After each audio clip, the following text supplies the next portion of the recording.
Buenas noches, ¿cómo están todos? Hoy día Buenas tenemos la noches. suerte de tener al doctor Leandro Caribó en la plataforma. Muchas gracias, doctor, por haber aceptado la invitación.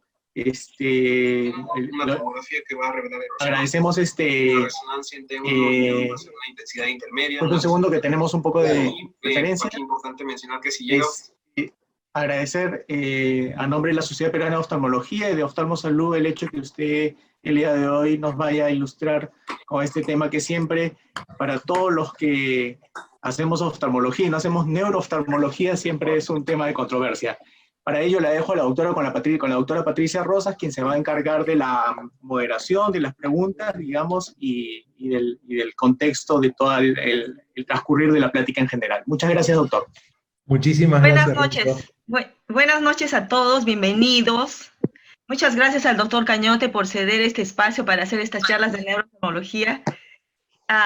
También a la asistencia y sobre todo al doctor Leandro. El doctor Caribó se formó en el PLENI y en el Hospital Oftalmológico de Santa Lucía de Buenos Aires. Es un neurooftalmólogo, miembro del Club Latinoamericano de Neurooftalmología, y en el momento trabaja en el Instituto Oftalmológico Mostaza Sánchez de Córdoba. Doctor, bienvenido. Adelante. Muchísimas gracias por la presentación. Es un honor para mí estar aquí con ustedes compartiendo esta velada para mí, tarde para ustedes, en la que vamos a intentar hacer un abordaje sencillo sobre un tema que, como ustedes dijeron, a veces cuesta cuando uno se está educando en oftalmología, y aún sigue costando a veces mismo como neurooftalmólogos. Así que, bueno, si me permiten voy a comenzar a compartir mi pantalla. Ustedes me avisan, por favor, doctora, si se ve bien. Sí, Doctora. doctor, sí se ve su pantalla en este momento. Perfectamente. Bueno, muchísimas gracias. Como bien les decía, quiero agradecer antes que nada a la Sociedad Oftalmológica del Perú, a Oftalmosalud, y en especial a la doctora Patricia Rosas, que fue quien tan amablemente cursó la invitación para estar aquí hoy con ustedes. Lo que vamos a intentar hoy es presentar, como les decía, diagnóstico diferencial en pacientes con papila elevada. Los objetivos que tengo para esta presentación son muy sencillos: repasar las causas más frecuentes de papila elevada que encontramos en la práctica diaria, y esto no haciendo referencia solo a lo que vemos los neurooftalmólogos, sino en lo que va a encontrar cualquier oftalmólogo en su día a día, en su consultorio. Y el segundo objetivo es presentarles un abordaje sencillo sobre cómo manejar estos pacientes a la hora de intentar hacer un diagnóstico diferencial. Y este es un tema de gran importancia clínica, porque cuando nosotros estemos frente a un paciente con una papila elevada, como verán allí le puse una banderita roja al lado, esto quiero significarles que todo paciente con una papila elevada puede significar un paciente de riesgo, que a veces no es un riesgo bajo, sino un riesgo alto. El paciente con una papila elevada puede tener riesgos importantes para su visión, para su integridad neurológica e incluso para su vida.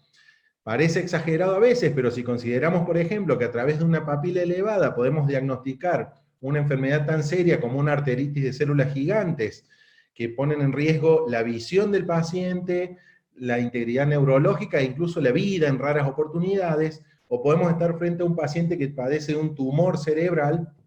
Por supuesto que diagnosticar adecuadamente la causa de esa papila elevada va a ser de significancia muy grande.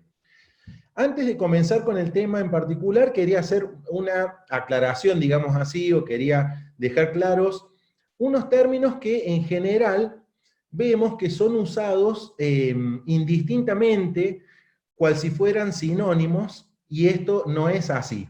Estoy hablando de estos términos que ven en pantalla ahora. Papila elevada no es lo mismo, como vamos a ver, que edema de papila, y edema de papila no es exactamente lo mismo que papiledema. En la próxima diapositiva se los comento. Cuando hablamos de un paciente que tiene una papila elevada, estamos hablando de un concepto funduscópico. Lo único que estamos diciendo es que vimos el fondo de ojo del paciente y la papila está en un nivel superior al que esperaríamos. No está al mismo nivel que la retina que la rodea. Un paciente con papila elevada puede tener un edema de papila, una patología con su seriedad, como hablamos anteriormente, pero también hay pacientes con papilas elevadas que no tienen un nervio óptico enfermo, que padecen una cierta anomalía de ese nervio sin que el nervio óptico esté enfermo.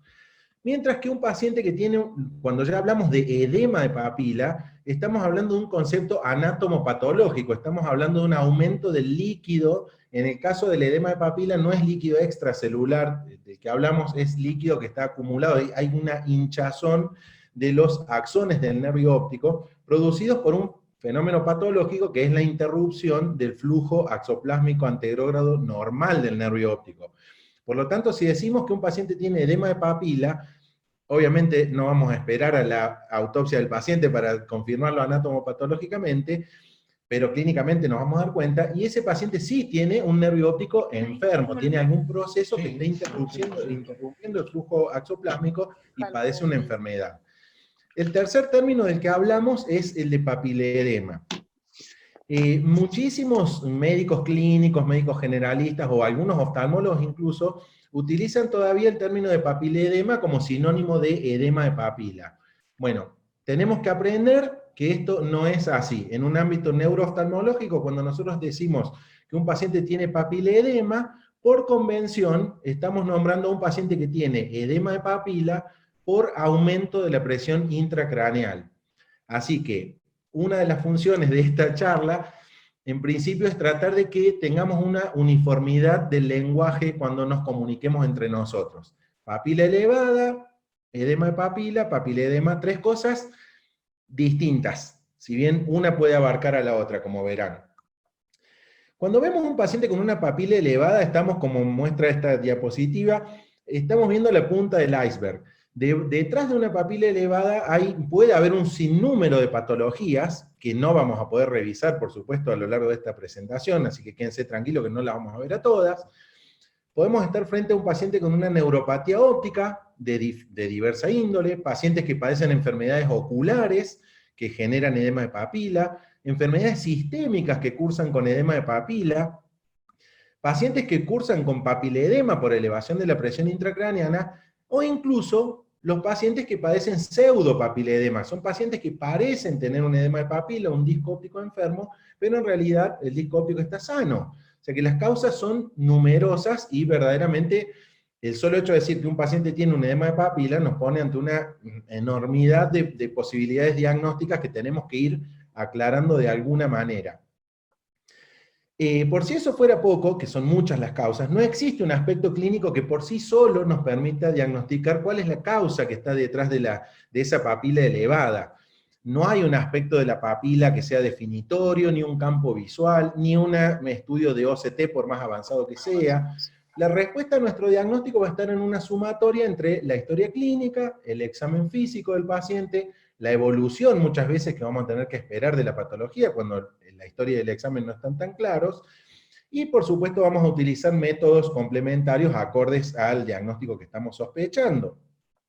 Pero por suerte, como vamos a ver, y aquí empieza en sí la charla, cuando vemos un paciente con edema de papila, que es lo que más nos interesa, dijimos que edema de papila implica enfermedad del nervio óptico, un nervio óptico enfermo, paciente con edema de papila, tenemos un cierto diagrama de flujo que les voy a presentar ahora que nos puede ayudar. Lo primero que tenemos que pensar cuando vemos un paciente con edema de papila es si el edema de papila es unilateral, si afecta un solo ojo, o si es bilateral, si afecta ambos ojos, teniendo en cuenta que puede ser bilateral asimétrico, ¿sí? Eso es la primera categorización que tenemos que hacer, uni versus bilateral. Si el edema de papila es unilateral, una guía, una orientación que podemos tomar como útil ante estos pacientes es la edad del paciente. Si estamos ante un paciente joven que tiene menos de 45 años, bien por mí, vamos a pensar que el paciente lo más probable es que esté sufriendo una neuritis óptica. Si el paciente es más añoso, vamos a pensar más en la categoría de las neuropatías ópticas isquémicas. Si tiene más de 45 hasta 70, pensamos en las neuropatías ópticas isquémicas anteriores, tanto en la forma no arterítica como arterítica. Y eso sí lo vamos a ver en detalle a continuación. Si el paciente, por el contrario, presenta un edema de papila bilateral, que todavía no podemos decir que se llame papiledema, tenemos que hacer la siguiente disquisición. Si el paciente tiene una pérdida visual importante, una marcada reducción de la agudeza visual o del campo visual, lo más probable es que el paciente tenga los nervios ópticos ya bastante enfermos porque esté padeciendo una neuropatía óptica bilateral. Algunas de las neuropatías ópticas, como las que vemos en la diapositiva, neuritis óptica, neuropatía óptica isquémica, pero en forma bilateral. Generalmente son unilaterales, como vamos a ver. O bien el paciente tiene un papiledema crónico, un aumento de la presión intracránea que llevó a un edema crónico de ambas papilas y ya se dañó al punto de generar una pérdida visual importante. En contraposición, cuando la pérdida visual del paciente sea mínima, un paciente que consulta con una agudeza visual normal, con algunos defectos periféricos de campo visual, pero el paciente casi sin quejas visuales, más que nada vemos el edema de papila bilateral en el examen oftalmoscópico, lo más probable es que estemos ante un paciente con un papiledema, edema de papila por aumento de la presión intracraneana. Así que bueno, comencemos un poco a transitar este camino. Veamos cuáles son las causas de edema de papila unilateral. Como dijimos, las causas son las neuropatías ópticas, enfermedades intrínsecas del nervio óptico, ya sea de los axones, de la vaina de mielina que lo rodea, ¿sí? Las neuropatías ópticas son muchas, todas se caracterizan por una clínica más o menos similar en cuanto a la afectación que producen, pero con distinto sabor, digámoslo así.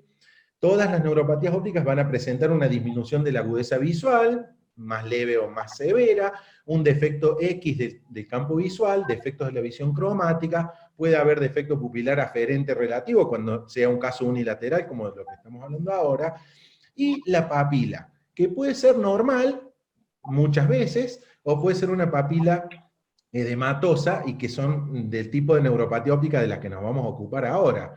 Las principales neuropatías ópticas que cursan con papila edematosa, por su frecuencia, son la neuritis óptica, en su variante anterior, la neuritis óptica anterior llamada papilitis, la más común es la neuritis óptica retrovulvar, esa cursa sin edema de papila. De la que vamos a hablar hoy es de la neuritis óptica anterior papilitis. Y las neuropatías ópticas isquémicas anteriores, las neuropatías ópticas isquémicas que afectan la porción anterior del nervio óptico, tanto en la forma que se llama no arterítica como la arterítica que vamos a ver ahora. Dejo de lado otras neuropatías ópticas porque son mucho más infrecuentes y el tiempo no nos da para tanto. Para comenzar, la neuropatía óptica más común, quitando por supuesto el glaucoma, la neuritis óptica.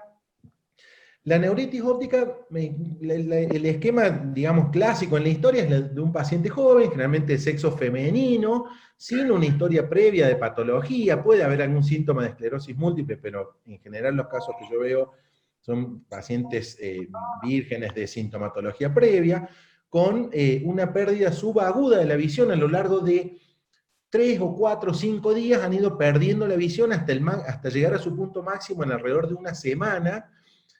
Precediendo a esa pérdida visual, el paciente suele quejarse de un dolor orbitario periocular que se desencadena o se aumenta con los movimientos del ojo. Luego podemos hablar de por qué se produce ese dolor, pero por una cuestión de tiempo lo dejamos ahí.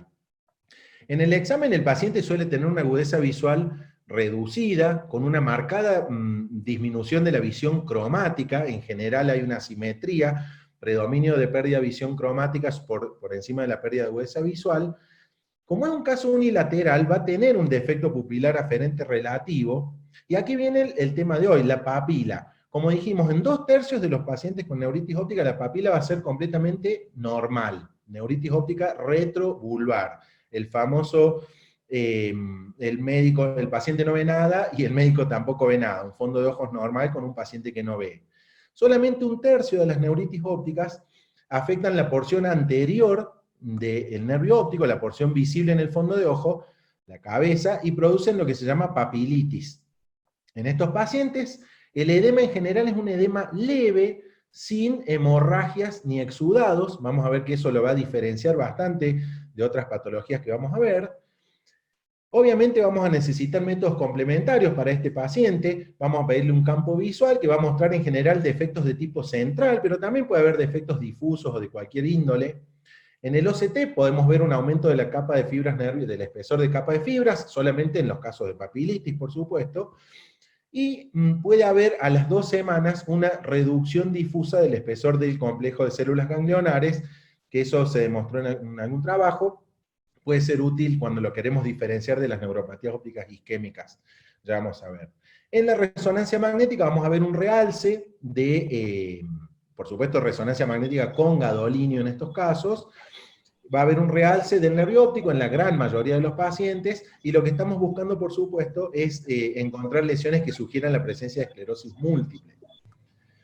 El manejo inmediato de estos pacientes implica, como sabemos, el uso de corticoides endovenosos y luego orales, según sugerencia del viejo estudio del Optic Neuritis Treatment Trial de 1988. Esos corticoides le brindan al paciente una recuperación más rápida, pero no ofrecen una diferencia en la agudeza visual final. O sea, el resultado va a ser el mismo con o sin corticoides, pero el paciente se puede recuperar más rápidamente. La reducción del riesgo de desarrollar esclerosis múltiple es hasta los 2 años y luego no cursa ese beneficio, de tal forma que no está claro cuál sería ese mecanismo. O sea que tenemos la opción de tratarlo al paciente, o verdaderamente una opción que para discutir puede ser no tratarlo si estamos seguros de que es una neuritis óptica típica. Les recomiendo que el lunes asistan al webinar sobre neuritis óptica por el doctor Andrés Castaño de Medellín, en el cual nos va a ilustrar sobre neuritis óptica de la A a la Z de una manera espectacular, como él sabe hacer. Siguiendo con las neuritis ópticas, hablemos un poco de neuropatía óptica isquémica anterior. La neuropatía óptica isquémica anterior es una enfermedad del nervio óptico de origen isquémico.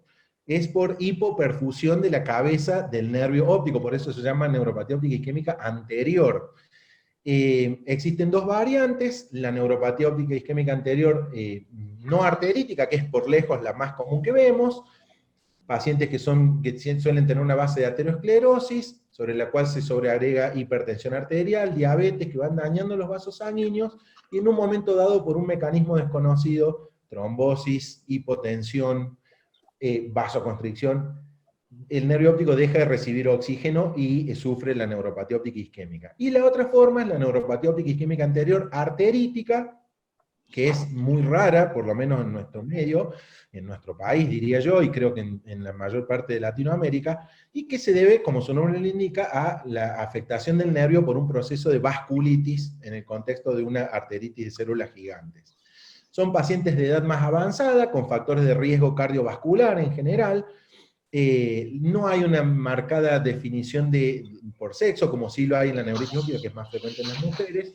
La pérdida de visión no es a lo largo de días, como en la neuritis óptica, sino que es una pérdida visual ictal, es inmediata. Es muy común el relato de los pacientes de que se despertó sin visión en el ojo afectado. Y es indolora, a diferencia de la neuritis óptica.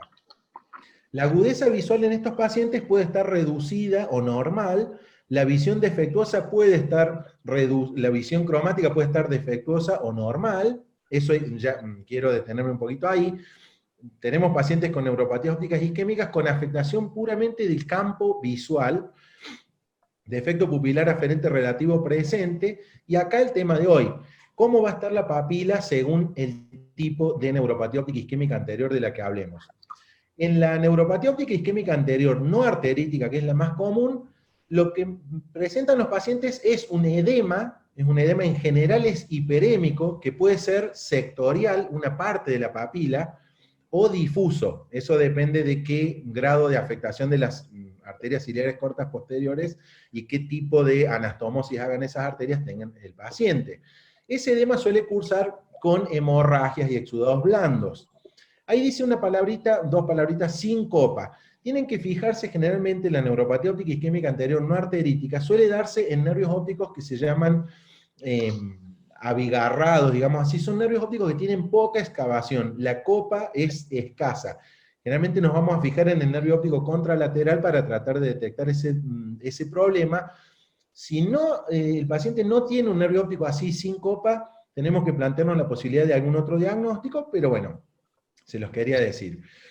En el caso de la neuropatía óptica isquémica anterior arterítica, el edema va a ser de otra clase. Es un edema pálido, siempre difuso, no interesa el tamaño de la copa, ¿sí? O sea, el edema de la neuropatía óptica isquémica anterior arterítica es mucho más difuso y más intenso.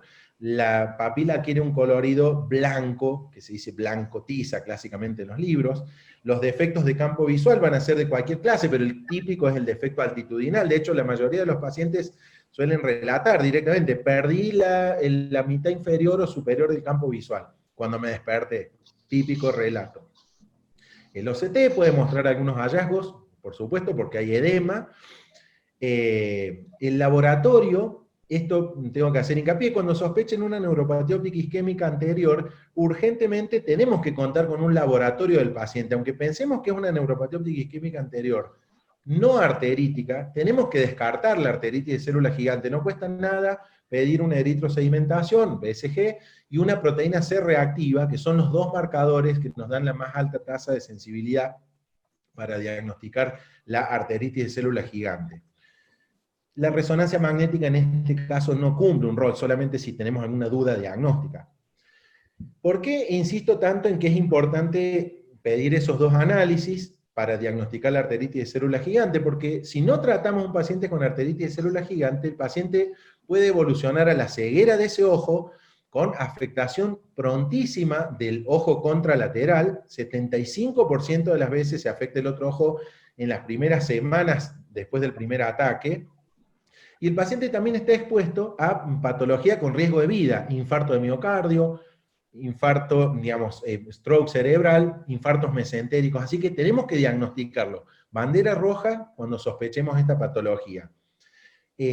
La diferenciación la podemos hacer teniendo en cuenta que es un paciente que tiene una pérdida visual severa, con un edema de papila pálido, como decíamos, blanco tiza. La afectación, si es bilateral, altamente sospechoso de neuropatía óptica isquémica anterior arterítica. La afectación bilateral puede ser, como vemos allí, simultánea, o sea, los dos ojitos al mismo tiempo, o secuencial, con algunas semanas de diferencia, o meses, por supuesto. Son pacientes que en general tienen un mal estado general, consultan con ciertos cuadros de dolor de tipo en la sien, dolor de cuero cabelludo, cefalea, claudicación, dolor al masticar, dolor al hablar, porque se claudican los músculos de la lengua por falta de irrigación, porque están sufriendo una vasculitis generalizada, ¿sí? No se afecta solo el ojo, sino muchos órganos más. Finalizando este tema, no hay un tratamiento probado para las neuropatías ópticas isquémicas no arteríticas, si bien hay investigadores que propusieron el uso de corticoides, lo podemos hablar, y sí, para la neuropatía óptica isquémica en su forma arterítica, usamos corticoides endovenosos de urgencia, hay que internar al paciente, cursar corticoides endovenosos de urgencia, seguido por un corticoide oral por mucho tiempo, hasta un año o más, guiados principalmente por lo que sería la eritrosedimentación y la proteína C reactiva, además de la sintomatología del paciente. Si queremos diferenciar finalmente una neuritis óptica de una neuropatía óptica isquémica anterior, tener en cuenta principalmente la neuritis óptica, paciente joven, de sexo femenino, con una pérdida visual que evolucionó a lo largo de 3, 4, 5 días, hasta una semana, un cuadro doloroso, y el edema, cuando está presente, en un tercio de los casos nada más, va a ser un edema leve, sin hemorragias ni exudados. Eso es desde el punto de vista clínico. La neuropatía óptica isquémica anterior, la no arterítica, es de pacientes más añosos, con una pérdida subrepticia de un día al otro, generalmente al despertar, pacientes con factores de riesgo vascular, también con la presencia cada vez más nombrada del síndrome de apnea del sueño, y el edema en estos casos va a ser un edema hiperémico, sectorial o difuso, con hemorragias o exudados, ¿sí? Continuando, hemos visto ya el diagnóstico diferencial cuando el paciente tiene un edema de papila unilateral, diferenciamos por edad aproximadamente, y pasamos a nuestra última categoría. Cuando el paciente tiene un edema de papila bilateral, dijimos que si la pérdida visual es leve, es prácticamente un hallazgo, digamos, en el examen clínico de un paciente, que puede tener cefalea o algún otro síntoma, pensemos en un papiledema, aumento de presión intracraneana. Si la pérdida visual es importante, puede ser causada por la neuropatía óptica de cualquier índole, digamos, en su categoría bilateral. Lo mismo que vimos antes, neuritis óptica, neuropatía óptica isquémica, pero de tipo bilateral. Habíamos dicho que en general esas patologías son unilaterales, pero puede producir una afectación bilateral. O un paciente con papiledema crónico. Veamos entonces el tema más importante dentro de esta categoría, es el papiledema. Vuelvo a hacer énfasis, papiledema, si lo analizamos, significa simplemente edema de la papila óptica. Parece muy simple, pero hemos convenido en denominar papiledema únicamente aquel edema de papila causado por elevación de la presión intracraneal. Generalmente es un edema de papila bilateral, pero vamos a ver, o lo podemos hablar, existen también casos de papiledema unilateral. Es muy raro. El papiledema se va a dar entonces cuando hay cualquier impedimento al flujo del líquido cefalorraquídeo que aumenta la presión intracraneana. Esa presión se transmite a través del espacio subaracnoideo que rodea el nervio óptico, presiona los nervios ópticos y tenemos el edema axonal, que llamamos papiledema. ¿Cómo diferenciar si el paciente tiene un papiledema o una neuropatía óptica bilateral? Ambos pueden cursar con edema de papila bilateral, como vimos en nuestro cuadro, en nuestro diagrama de flujo inicial. El papiledema, para empezar, suele tener agudeza visual normal. Es muy raro que un paciente con papiledema inicial tenga una agudeza visual comprometida. La discromatopsia no suele estar presente en los pacientes con papiledema iniciales, ¿sí? Sí, cuando es crónico el papiledema. En el campo visual vamos a ver defectos de tipo periféricos, generalmente aumento de mancha ciega, es el típico defecto de campo visual de los pacientes con papiledema. Y las pupilas generalmente van a ser normales porque es una afectación bilateral y suele ser muchas veces simétrica. Por el contrario, las neuropatías ópticas van a tener una agudeza visual comprometida, como vimos antes, suelen cursar con discromatopsia, el campo visual suele mostrar defectos de tipo más centrales, incluso cuando son defectos altitudinales suelen tener cierto compromiso central, y las pupilas generalmente van a mostrar, bueno, puede haber un defecto pupilar aferente cuando hay una cierta asimetría, o pueden ser pupilas directamente dilatadas cuando es una afectación bilateral severa. Bueno, hablemos un poquito de papiledema un poco más. El fondo de ojo de los pacientes con papiledema nos va a mostrar un edema en distintos grados. Se lo pongo porque es de libro, digamos así, el típico edema de los pacientes con papiledema es el edema de tipo regular, como vemos en esta imagen, que afecta al nervio óptico en sus 360 grados. Se le llama edema en corcho de champaña, por la forma que le vio algún médico que se ve que tenía un poco de sed en ese momento. Ese edema, por supuesto, puede ir progresando desde un grado leve a moderado, sumamente severo, hasta la atrofia total de los nervios ópticos, depende en qué momento lo tomemos.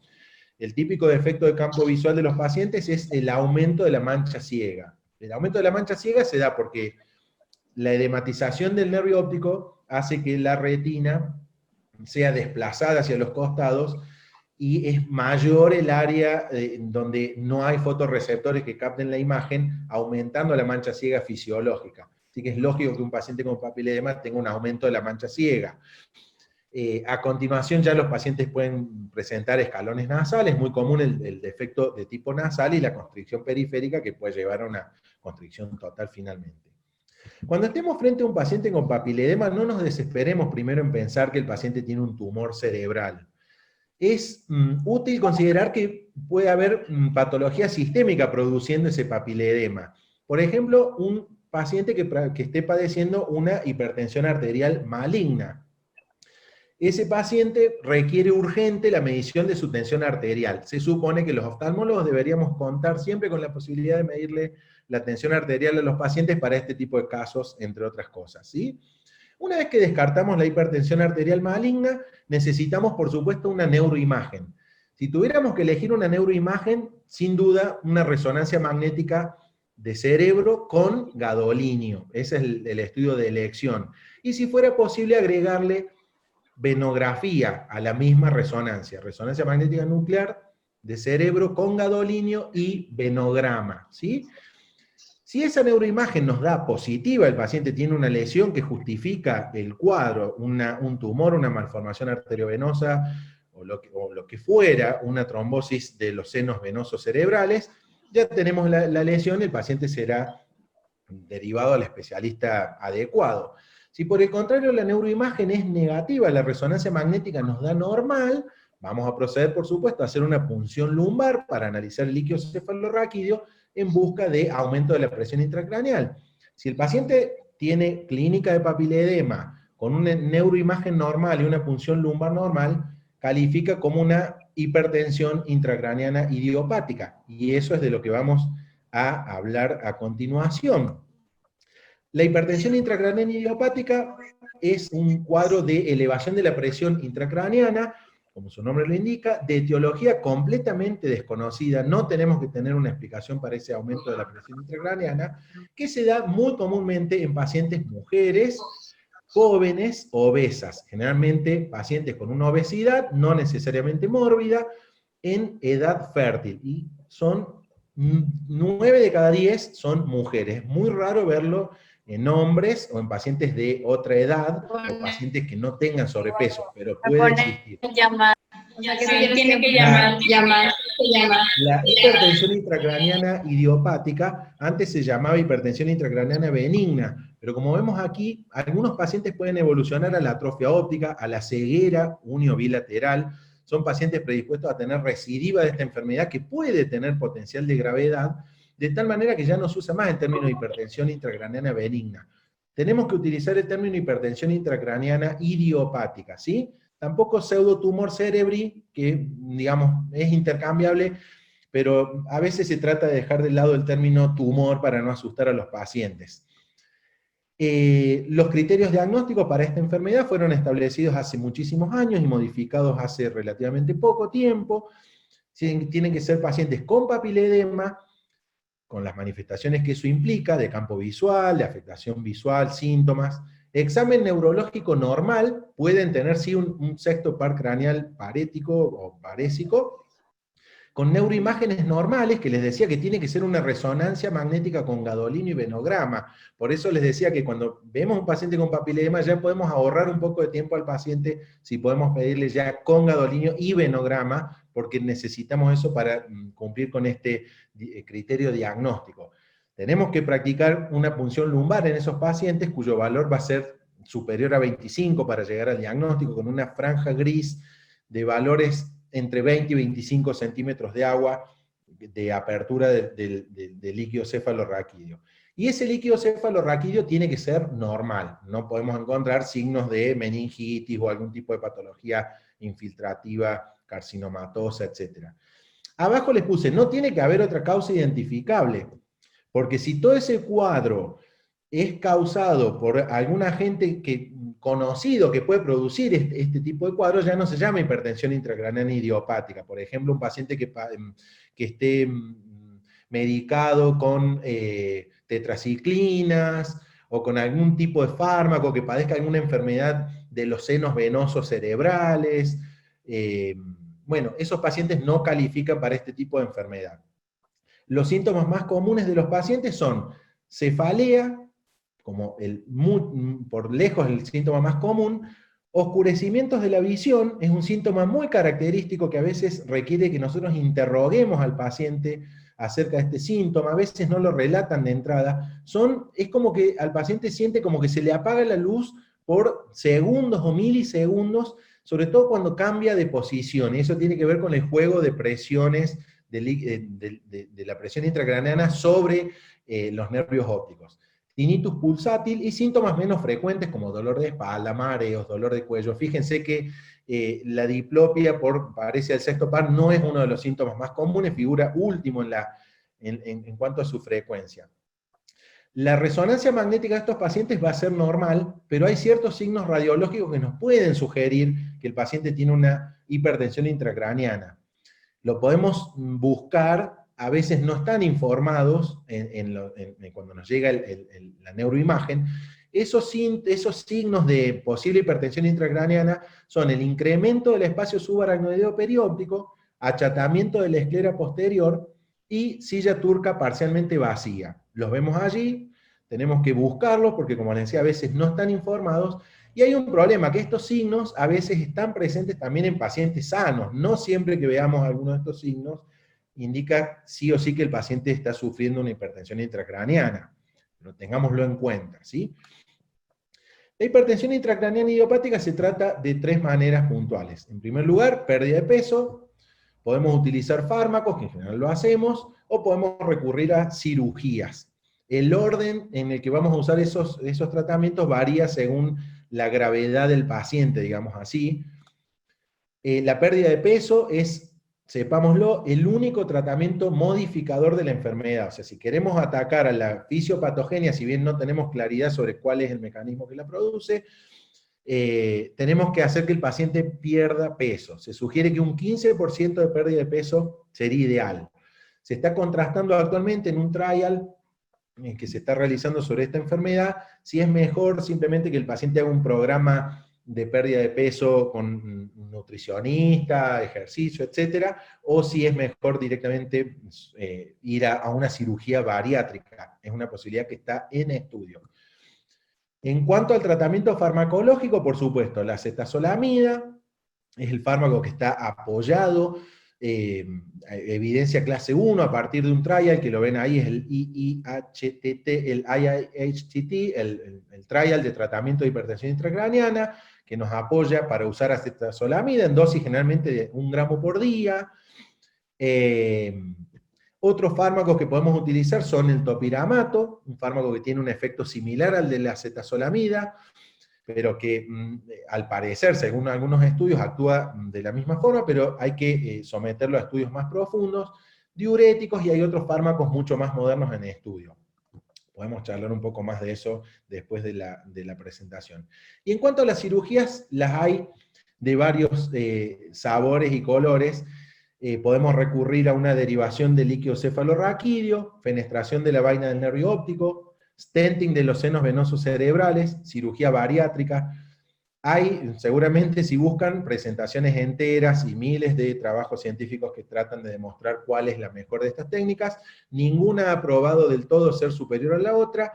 La indicación de estas cirugías va a ser cuando el paciente consulta directamente con una clínica aguda y sumamente grave, no le vamos a hacer pasar por el tratamiento clínico previo, vamos a ir directo a lo quirúrgico, o bien pacientes que iniciamos un tratamiento clínico, pero la enfermedad progresa indefectiblemente y ahí recurrimos a la cirugía. La elección de la técnica va a depender del cirujano y de la institución, las capacidades que tenga el lugar donde estemos trabajando para hacer cada una de ellas. Solo a manera de finalizar el tema de la hipertensión intracraneana idiopática, si buscamos vamos a ver que hay una gran cantidad de trials en curso sobre esta patología.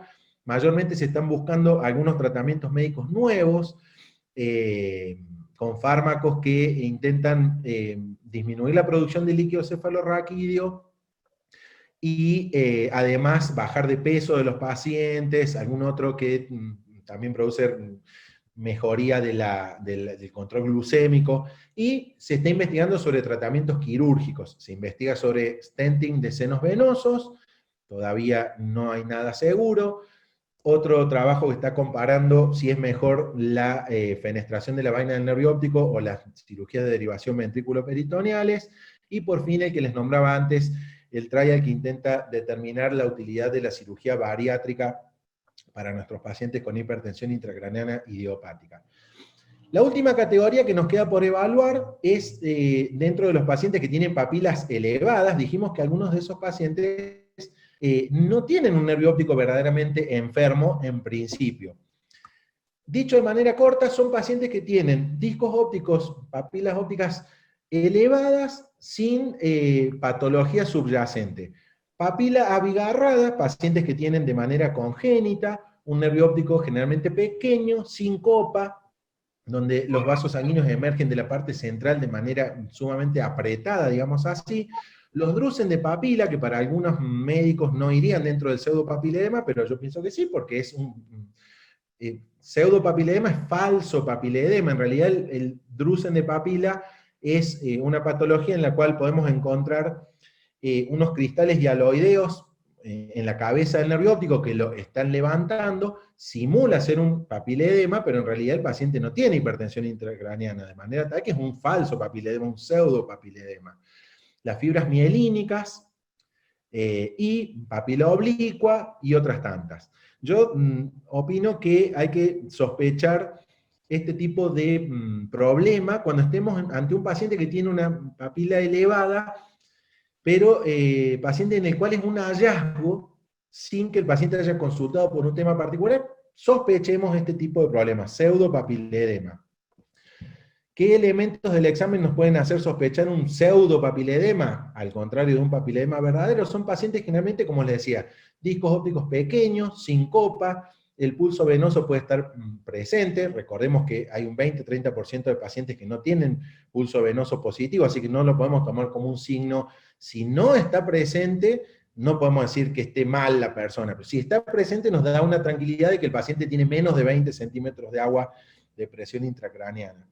Aumento de la emergencia de vasos sanguíneos y de la irradiación de los vasos sanguíneos a partir de la cabeza del nervio óptico, márgenes del disco óptico irregulares en los drusen, los vasos sanguíneos no se opacan en las márgenes del disco, como sí ocurre en el papiledema, y de última podemos recurrir a estudios, entre ellos la RFG, que va a mostrar que estos discos ópticos no tienen leakage, y podemos recurrir, por supuesto, a estudiar estos pacientitos, cuando es un drusen de papila, anda muy bien pedir la ecografía o el OCT a gusto, digamos, de cada especialista. Concluyendo, por fin, sepamos que un paciente con una papila elevada puede significar una situación de riesgo o una urgencia, puede significar, pero también puede no ser patológica. Podemos estar frente a un paciente con un pseudopapiledema, sin mayor importancia, pero le podemos ahorrar un montón de workup innecesario a esos pacientes si lo diagnosticamos a tiempo.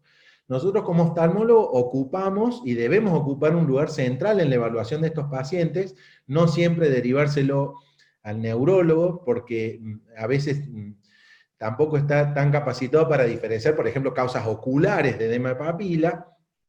Y bueno, el diagnóstico diferencial, como vimos, se basa en la clínica, la evolución y un protocolo de estudios adecuado según el caso. Muchísimas gracias, espero que les haya sido útil, y bueno, doctora, cuando guste, tome la palabra. Doctor, magnífica charla, muy completa. Tengo unas preguntas. ¿Sí? A ver, aquí nos preguntaron si ha visto usted que hay neuropatía óptica isquémica anterior luego de una cirugía, pero de una cirugía, por ejemplo, de catarata.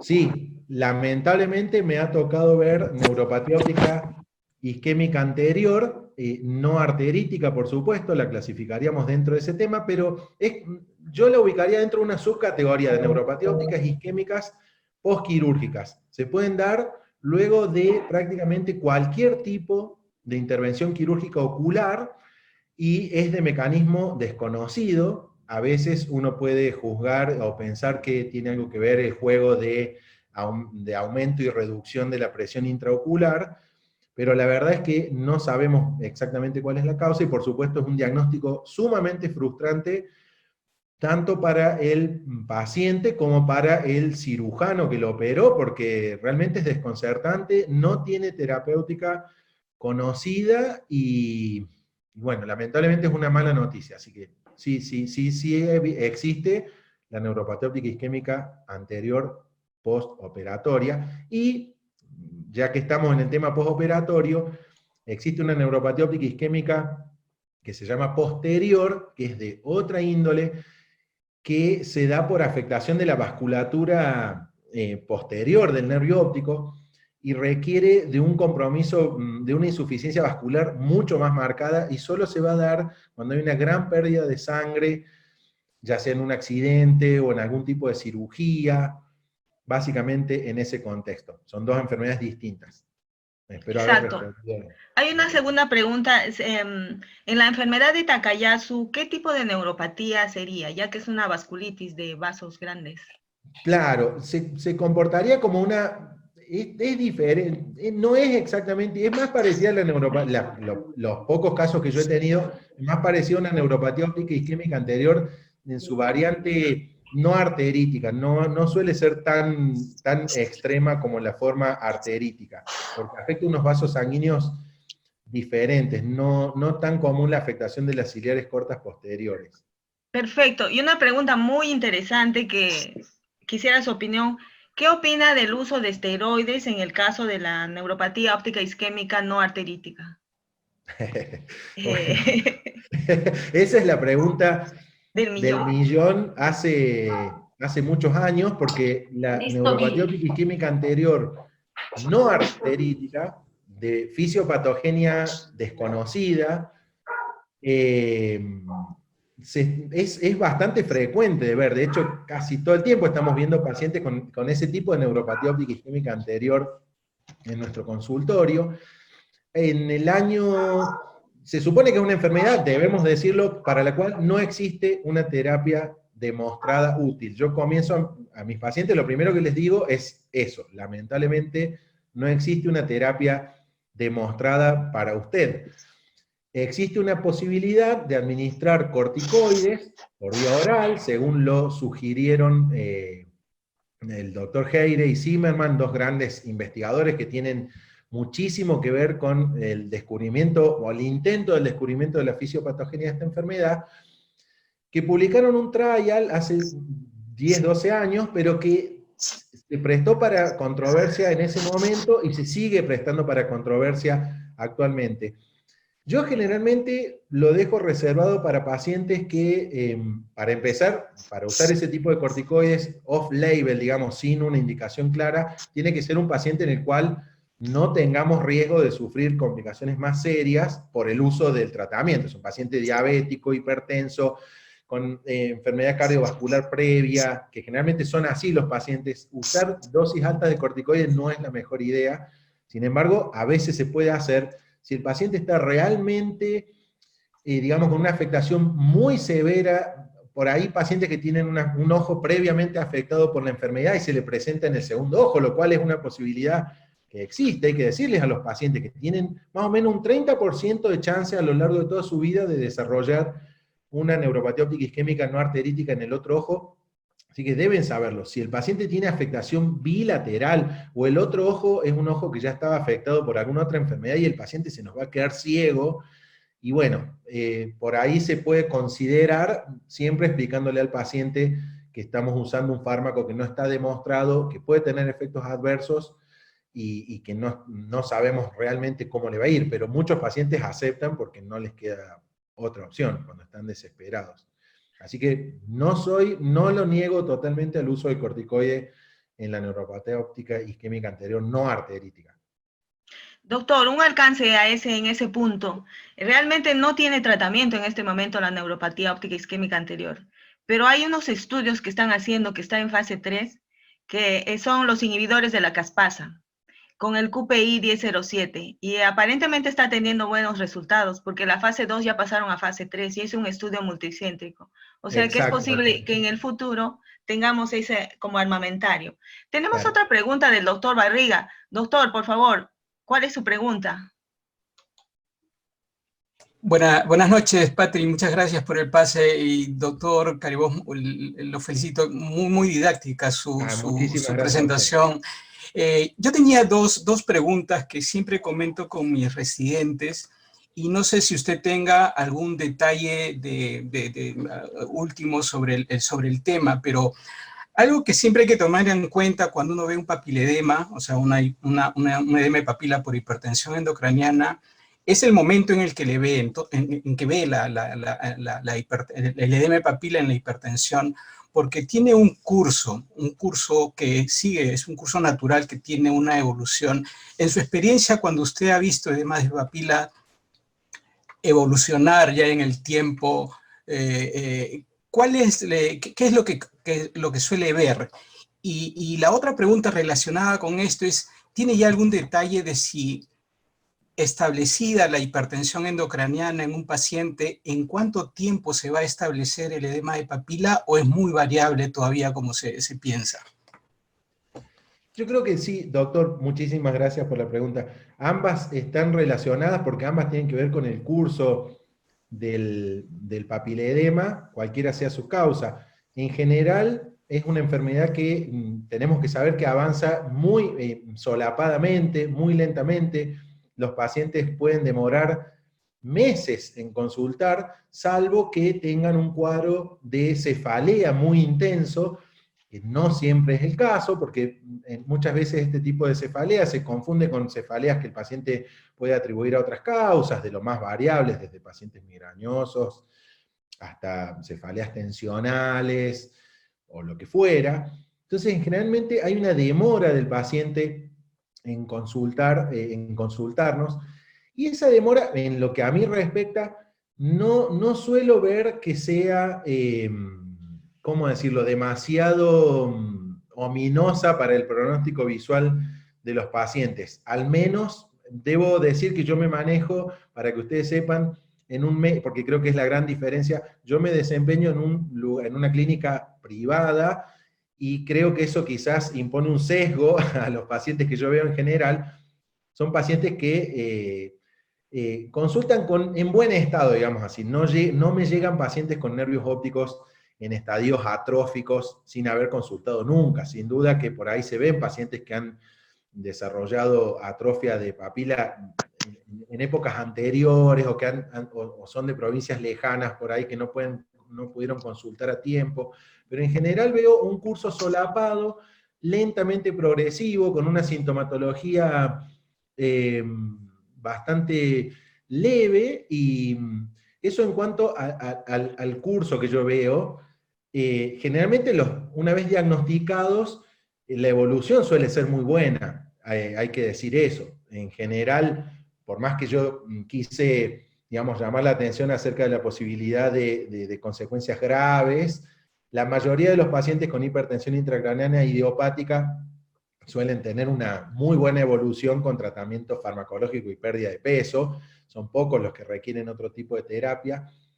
Y bueno, no sé, doctor, si eso responde un poco a su pregunta.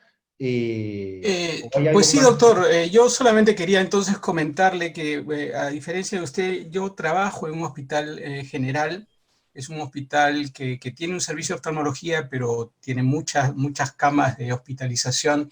Vemos muchos pacientes con enfermedades sistémicas, y a nosotros sí nos ha tocado ver evoluciones de papiledemas que van hasta la atrofia algunas veces, cuando son secundarios a algún tumor cerebral. Y no ha sido infrecuente de ver en mi hospital el famoso síndrome de Foster-Kennedy, que resulta justamente de esta evolución que tienen estos pacientes con papiledema, que cuando empiezan de manera asincrónica, el que empezó primero termina atrofiándose, mientras el otro todavía está con edema de papila, y entonces solemos ver eso, ¿no? Y una pregunta que también se me había quedado, porque quería saber si a usted le ha tocado vivir esa experiencia. A nosotros nos interconsultan mucho, ahora ya menos, creo que han tomado conciencia de lo que hacían, pero nos interconsultaban mucho para ver si al paciente que tenía un síndrome de hipertensión endocraniana le veíamos edema de papila para no hacerle punción lumbar, porque la consigna era que si tenía hipertensión endocraniana más edema de papila, al hacerle la punción lumbar se iba a enclavar. Esto ya hace tiempo que se demostró que no era cierto, pero le digo, nos ha pasado muchas veces a nosotros interconsultas con ese criterio, ¿no?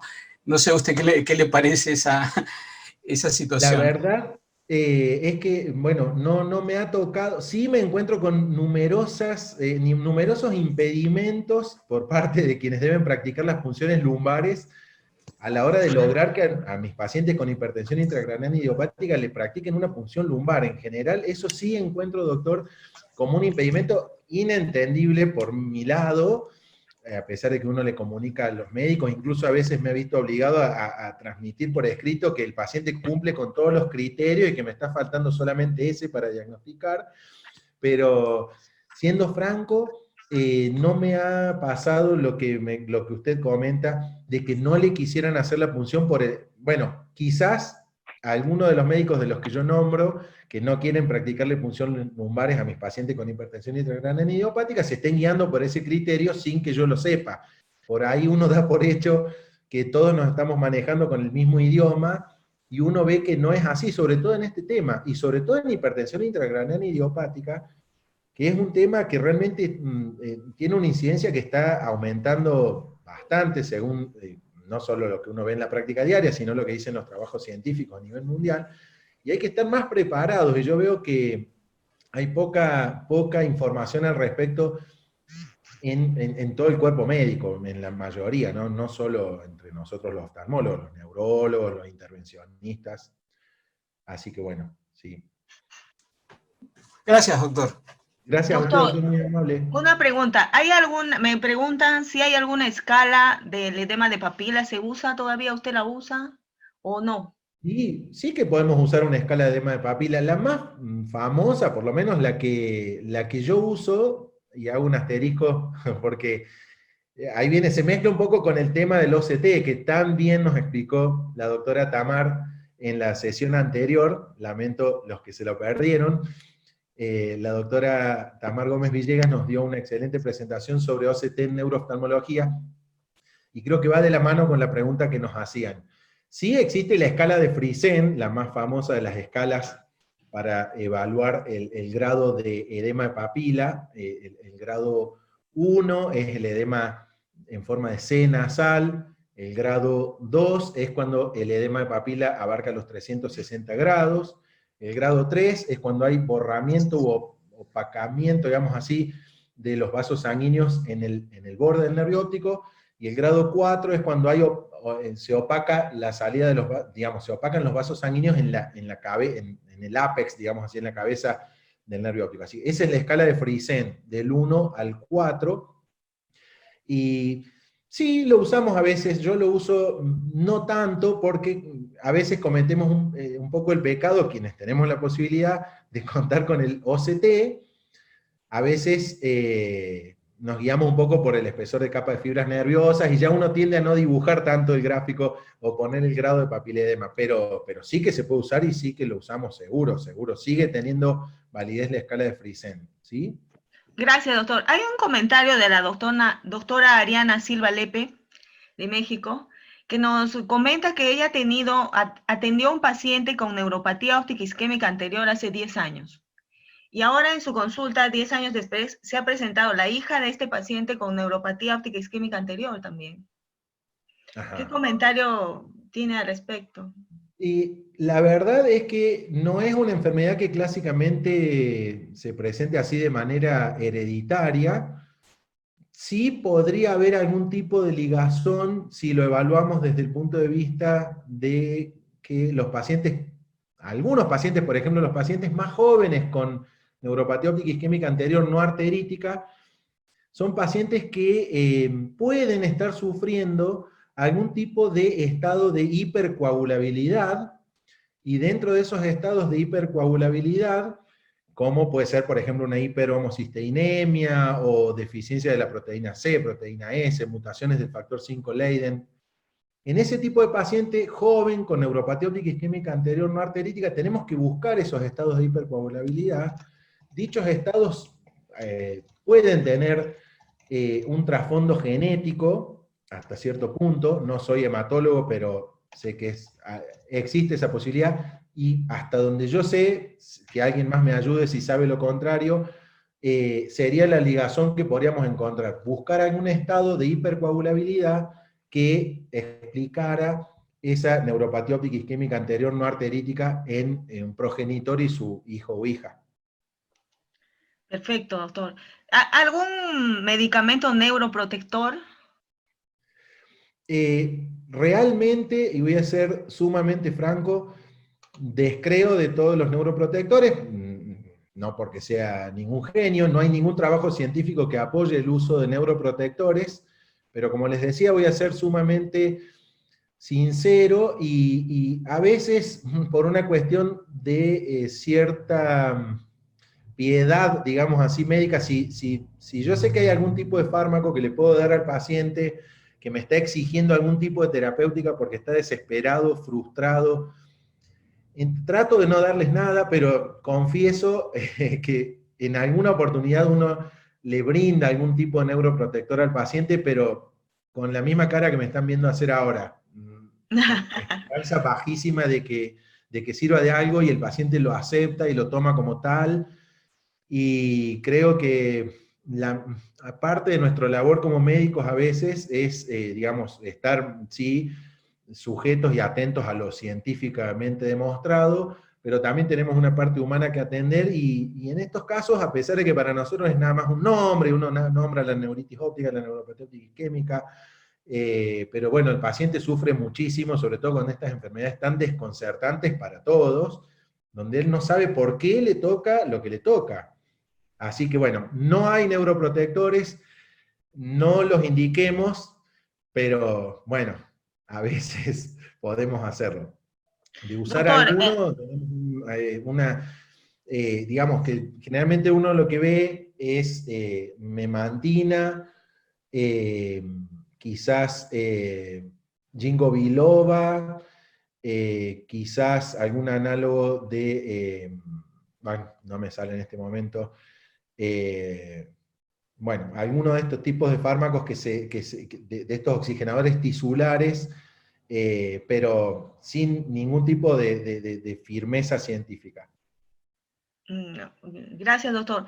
Hay un comentario y una pregunta respecto al caso anterior del paciente con neuropatía óptica isquémica anterior y la hija con el mismo diagnóstico. Hay un doctor que opina que puede ser la conformación predisponente de su nervio óptico, con una copa disco pequeña, lo que usted mencionó hace un rato como papila bigarrada.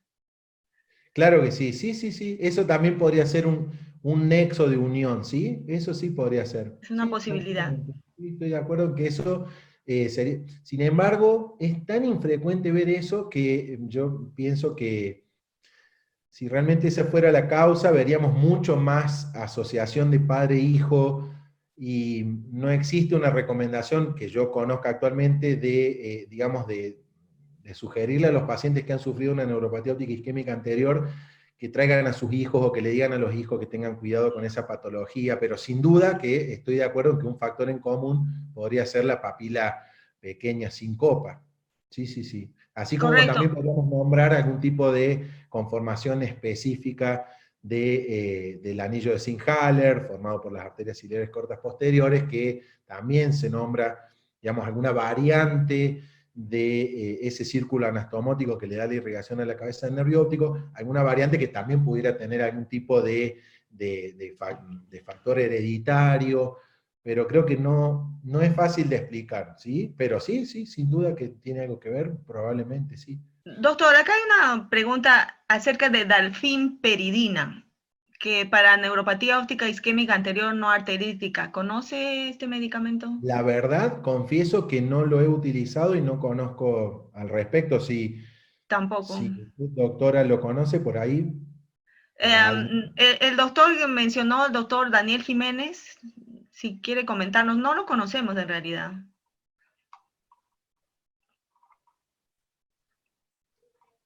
Muy bien, doctora Tamar quería tomar la palabra. Sí.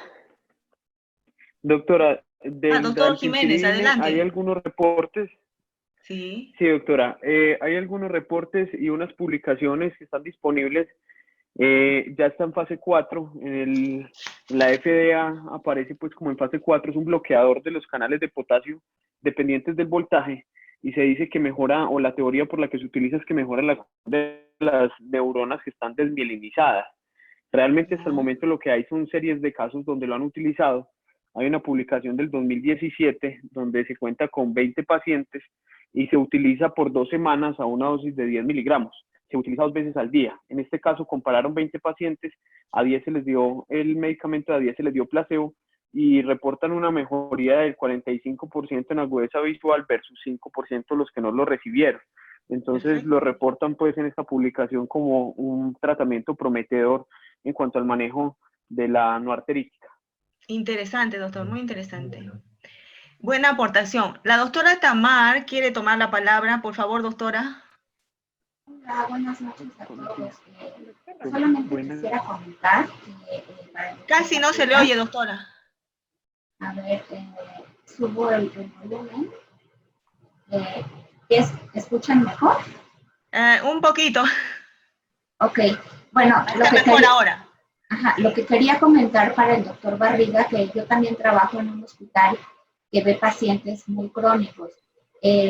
La velocidad a la que se instaura el papilledema depende de la causa.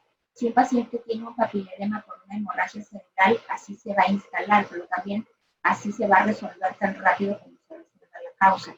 Por ahí veía otra pregunta, que ¿qué secuelas deja el papilledema? Cuando se resuelve la causa de hipertensión endocraniana, generalmente nosotros vemos alguna huella en la papila óptica de que ese nervio estuvo inflamado, cual tiene gliosis, tiene envainamientos vasculares o alguna secuela, siempre deja algo de papilledema, sobre todo cuando es crónico. En los casos de hipertensión endocraniana idiopática coincido, puede ser incluso un hallazgo incidental. A mí me ha tocado diagnosticar pacientes que fueron por lentes y el médico se asomó a ver el fondo del ojo. No se oye bien, doctora. No se oye bien lo último. Que puede ser un hallazgo incidental, el papilledema en la hipertensión endocraniana. Un paciente que acude por lentes, que se asoma uno a ver el fondo del ojo y encuentra el papilledema. Que puede ser un hallazgo accidental, ok. Sí. Sí, hay problemas con el sonido. Gracias, doctora. Gracias a ustedes. Muchas gracias, doctora Tamar. Felicitaciones. Saludos. Muy bien. Bueno, creo que ya nos estamos pasando del tiempo. Ha sido muy buena esta charla y muchas gracias por la participación de todos. Quiero hacer un anuncio antes de terminar. El día sábado a las 11 de la mañana, hora Perú, el doctor Ebner nos va a hablar de diplopia. Él va a hacer una clase de diplopia hecha fácil con un caso clínico. Y por favor, les voy a pedir que ahora sí pongan sus micrófonos para darle un aplauso al doctor.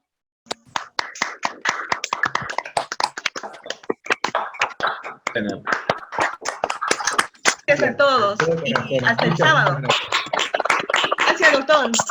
Muchas gracias. Un gusto. Que estén todos sanos y bien. Gracias. Perfecto. Adiós. Gracias. Saludos.